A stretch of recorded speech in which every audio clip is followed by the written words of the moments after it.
දුලා electronic YouTube channel එකට ඔබ සාදරයෙන් පිළිගන්නවා.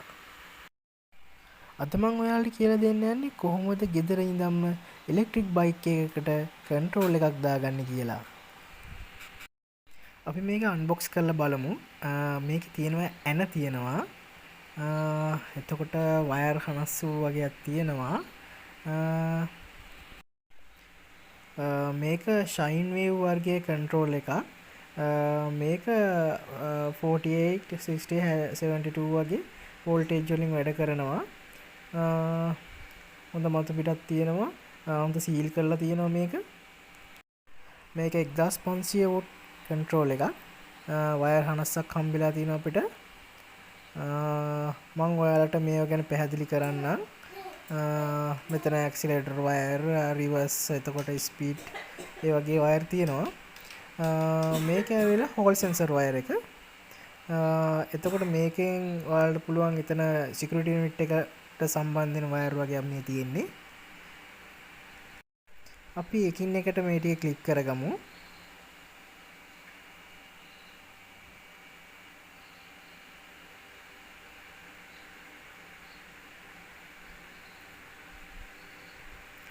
මෙන්න මේ විදිහට මේක පන්න ගන්න. නැත්තම් මේ වැරදි විදිහට මේ ගත්තොත් එහෙම කැඩෙනවා. මේ තමයි ඇක්සිලරේටර් එක. කිව්වොත් throttle එක. අපි බලමු මේක සෙට් කරගෙන කොහොමද මේක වැඩේ කරන්න කියලා.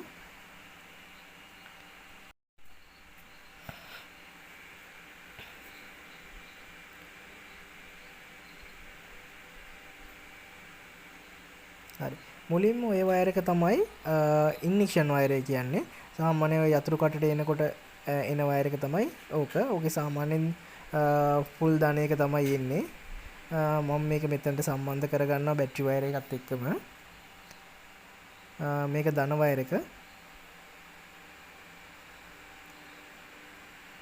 හරි. ඉන්පසු ඍණ වයර් එකත් බැටරි ඍණ වයර් එකත් සම්බන්ධ කරගන්න.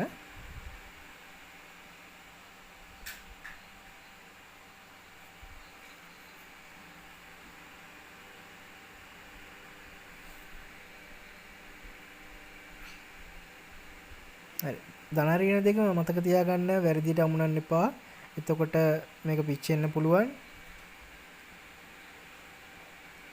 හරි. අපි දැන් මෝටර එකේ වයර් තුන හරියට සෙට් කරගමු. මේකේ පාට තුනක් තියෙන්නේ. කහ, කොළ, නිල් කියලා. ඒවා හරියටම ඒ පාට වලට සම්බන්ධ කළ යුතුයි.